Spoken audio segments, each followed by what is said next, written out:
Florence, an emerging city of merchants.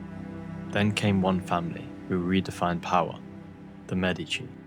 They didn't conquer with armies, they conquered with banking. In this video we'll explore how they built their empire, how they shaped Renaissance Europe, and how greed and mismanagement later brought it all tumbling down. The birth of modern banking. Giovanni de' Medici founded the bank around 1397, focusing on prudent lending and avoiding risky debts. Under Cosimo de' Medici, the bank became the financial agent of the papacy, handling deposits and payments for the Vatican, earning nicknames like God's bankers.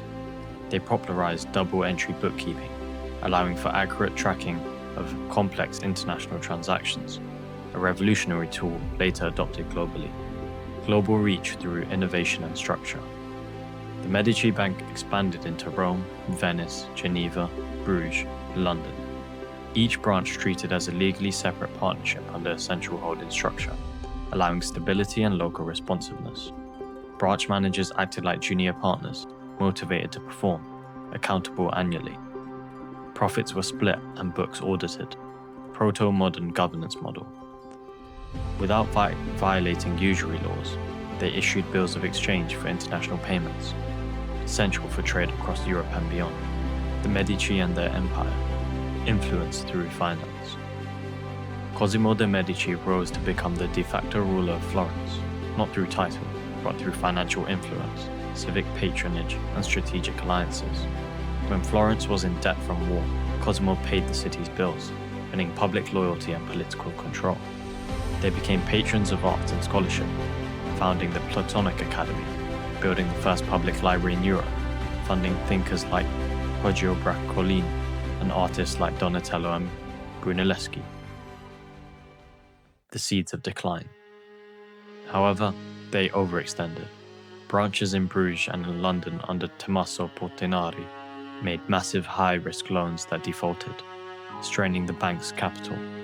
Currency shifts like silver flooding markets hit their gold-based model hard, devaluing assets and weakening their fiscal structure. Internal corruption.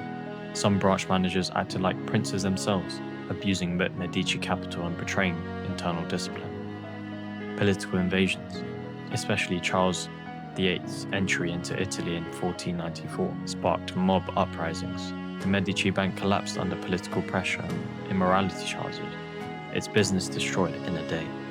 Legacy, lessons, and modern parallels. Though the Medici Bank failed, its innovations endured. Double-entry bookkeeping, holding company structure, bills of exchange. These built the modern banking system. They bridged secular finance and moral authority, supporting the papacy while funding the arts, a duality that made Florence the heart of the Renaissance. The Medici proved that power born of money can rule empires, but only if grounded in discipline, transparency, and vision. When greed replaces purpose, collapse is inevitable.